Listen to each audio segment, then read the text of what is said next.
जो लोग संविधान को खत्म करना चाहते हैं, मैं उनको कहना चाहता हूं कि हे बहुजन के 85% जनसंख्या है, जिस दिन ये 85% लोग जाग जाएंगे तो आप लोग यहाँ पर नजर नहीं आओगे। हे बहुजन के लोगों, 85% हो आप, 85% कम नहीं होता है। मैंने देखा है संघर्ष से बिहार में लालू यादव इनके नाक के नीचे से सरकार छीन ली और सरकार में आज है और पिछड़े के बेटा राज कर रहा है। पिछड़ा पावे 100 में 60, राजपाट है किसके यहाँ? अंग्रेजी और ऊंची जात की क्या पहचान? गिट्टी बोले करे न काम, नीची जात की क्या पहचान? करे काम और सहे अपमान।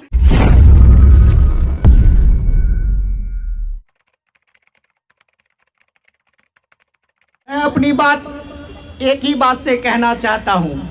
आज बहन जी की 68वां जन्म दिवस है, जिसको हम लोगों ने जन कल्याण दिवस के रूप में मनाया करते हैं। और बहन जी उत्तर प्रदेश के चार बार मुख्यमंत्री रही, जो कि देश के सबसे बड़े सूबे हैं, उस प्रदेश की 4 बार मुख्यमंत्री रही। ये आपकी तपस्या और आपके संघर्ष के बदौलत 4 बार मुख्यमंत्री रही, लोकसभा के सदस्य रही, राज्यसभा के भी सदस्य रही। बहुजन समाज पार्टी एक संघर्षशील पार्टी है। एक निचले पायदान पे जो लोग खड़े हैं उनके लिए ये पार्टी है। ये शोषित, वंचित, दलित, पिछड़े, जो सबसे कम समाज में कमजोर वर्ग के लोग हैं, उनकी पार्टी है और उनकी आवाज़ को सदन में उठाने का काम करती है। मैं आपसे कहना चाहता हूं, आज जो देश में सरकारें हैं वो आपकी सरकारें नहीं हैं। ये सरकारें आपके लिए काम नहीं करती है, ये बहुजन समाज के लिए काम नहीं करती है, मनुवादी पोषक समाज के लिए काम करती है। इसलिए आपको जगना पड़ेगा, आपको सुधरना पड़ेगा। बहन जी का उम्र अब 68 साल का हो गया है। बहन जी, आप जैसे महिलाओं को भी बनना पड़ेगा, आप जैसे भाइयों को भी मानवर काशीराम साहब बनना पड़ेगा, तभी ये मिशन आगे बढ़ेगा, तभी ये मिशन चलेगा। मैं आप लोगों से कहता हूं, ये सरकार कहते हैं सबके साथ सबका न्याय, सबका साथ। ऐसा क्या हो रहा है? सबका न्याय, सबका न्याय जब ही हो सकता है जब सभी जाति धर्म के लोग, सभी वर्ण के लोग सत्ता में भागीदारी होगी, सभी संसद में जाएंगे, सभी का बेटा एमएलए एमपी बनने का काम करेंगे, निगम पार्षद बनेगा, तभी आपकी आवाज़ उठेगी। जब कहते हैं कि सबका साथ सबका विकास कर रहे हैं, हम लोग कहते हैं भाई कहाँ सबका साथ सबका विकास हो रहा? क्या हो रहा है सबका साथ सबका विकास? सबका साथ सबका विकास होगा तो सभी वर्ण के लोगों का बराबर काम होगा। आज देश में बराबर का काम नहीं हो रहा है। कहने को बहुत कुछ के ये लोग कह रहे हैं, मगर ऐसा कुछ भी नहीं हो रहा है। मैं कहता हूं, जब ये आज भारत के संविधान खतरे में है, संविधान क्यों खतरे में है? कि ये अपने मनमर्जी से सरकार चलाने का काम कर रहे हैं। मैं कहता हूं, संविधान से बड़ी पार्टी नहीं, कंधे से बड़ी छाती नहीं, संविधान से बड़ी पार्टी नहीं। अगर संविधान नहीं रहेगा तो हम कैसे बचेंगे? अगर संविधान रहेगा तो हम भी बचे रहेंगे। इसलिए संविधान बचाना सबसे जरूरी काम है। संविधान बचना चाहिए, तभी ये देश बचेगा। अगर संविधान नहीं रहेगा तो पार्टी लेकर के हम क्या करेंगे? पहले संविधान बचाना है। जो लोग संविधान को खत्म करना चाहते हैं, मैं उनको कहना चाहता हूं कि हे बहुजन के 85% जनसंख्या है, जिस दिन ये 85% लोग जाग जाएंगे तो आप लोग यहाँ पर नजर नहीं आओगे। इसलिए 85% को जगना पड़ेगा, 85% को संघर्ष करना पड़ेगा। 15% आज लोग सरकार में हैं और हम 85% बाहर खड़े हैं। क्यों खड़े हैं? क्योंकि ये मेरी मूर्खता के कारण ये खड़े हैं, ये सरकार में है।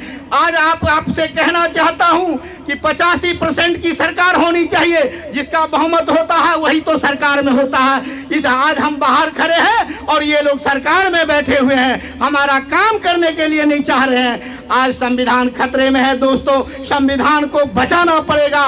केवल बहन जी ही नहीं बचाएंगी, आप लोगों को भी जगना पड़ेगा। आप लोग जब जगोगे तभी संविधान बचेगा, संविधान नहीं तो मिट जाएगा। ये लोग मिटाने पे तुले हुए हैं। इसलिए मैं कहता हूं, संविधान बचाना सबसे पहले जरूरी है। जो लोग आज आवाज उठाते हैं इनके खिलाफ, उनको या तो दमनकारी नीतियों से कुचल दिया जाता है, या तो उनके पीछे सीबीआई और ईडी लगा दिया जाता है, मगर इंसाफ देने का काम नहीं करते हैं। इसलिए मैं कहना चाहता हूं, आप देखे होंगे जो लोग इनके खिलाफ आवाज उठाते हैं उनको ये कुचलने का काम करते हैं। इसलिए दोस्तों जगना पड़ेगा, आपको समझना पड़ेगा। इस देश में आपकी कोई रक्षा करने वाली है तो वो बहन कुमारी मायावती जी है जो रक्षा करेगी।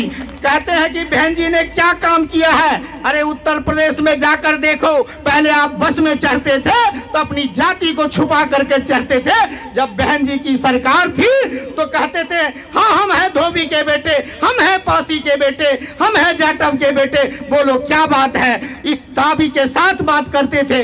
आज हमारी सरकार नहीं है, जिसकी सरकार है वो लोग न्याय करने का काम नहीं कर रहा है, वो अन्याय करने का काम कर रहा है। आपको कहना चाहता ये कहते हैं हम 5 किलो का राशन दे रहे हैं। इनकी राशन की जरूरत हमें नहीं है, ये हमें नौकरी दे दे, ये हमें सरकार में भागीदारी दे दे, हम इनके राशन के भूखे नहीं है। मुझे याद है 1990 में विश्वनाथ प्रताप सिंह जी लाल किला से संबोधित कर रहे थे। उन्होंने कहा था कि ए दाता पाता का नाता छोड़ो, भ्राता का नाता हमसे जोड़ो। तुम अमीर नहीं, हम गरीब नहीं, अगर रोटी है तो पूरी रोटी देने का काम करो, मैं टुकड़े लेने का काम नहीं करूंगा। इसी साथ के साथ मैं कहना चाहता हूं कि अगर हमें अधिकार मिलेगा, हमें नौकरी में भागीदारी मिलेगी, हमें सरकार में पढ़ाई लिखाई की सुविधा मिलेगी तो हम अपने आप अधिकार को लड़के ले लेंगे। इनको देने की जरूरत नहीं पड़ेगी। जब आप पढ़ोगे लिखोगे तभी डीएम सीएम पीएम सभी बनोगे। अगर अनपढ़ रहोगे तो आप पढ़े लिखे रहोगे नहीं तो मांगोगे क्या। इसलिए कहता हूं मांगने वाला काम मत करो, देने वाला बनो। पढ़ना लिखना सीखो, आगे बढ़ो और संघर्ष करो।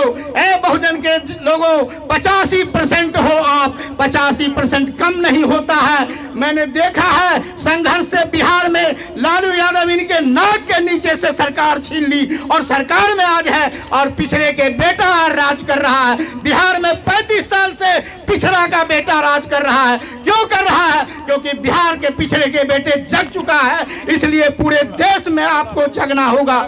मैं कहना चाहता हूं कि आप लोग जगो, पूरे देश में इनकी सरकार करके उखाड़ करके फेंको। 85% आप कमजोर नहीं हो, आप दबे नहीं हो, कुचले नहीं हो, आप मनमर्जी से कुचले जा रहे हो। क्योंकि ये शूद्र नहीं, हमें कहते हैं ये शूद्र है, हम शूद्र हैं। अगर ये शूद्र इनकी ढाल न होता तो ये सरकार में नहीं होते। इसलिए कहना चाहता हूं जागो ए मेरे बहुजन के कमेरा बगलो। राम मनोहर लोहिया एक दो पंक्ति कहते थे, पिछड़ा पावे 100 में 60, राजपाट है किसके हाथ, अंग्रेजी और ऊंची जात की क्या पहचान, गिट पिट बोले करे न काम, नीची जात की क्या पहचान, करे काम और सहे अपमान। जो आज काम करता है उसको अपमान सहना पड़ता है, जो निकम्मा है उसका सम्मान किया जाता है। इसीलिए मैं कहना चाहता हूं बाबा साहब अम्बेडकर कहते थे कि जागो हे पिछड़े के लोग जागो और पढ़ना लिखना सीखो। पढ़ना लिखना सीखो और तभी आप डीएम पीएम सीएम सभी बन सकते हो। इसलिए मैं कहना चाहता हूं कि जागो। मैं विशेष बात नहीं कहना चाहता हूं क्योंकि बहुत सारे वक्ता यहाँ पर हैं, इसलिए कहता हूं जय भीम, जय भारत, जय मानवर काशीराम साहब, जय बहन कुमारी मायावती जी। धन्यवाद।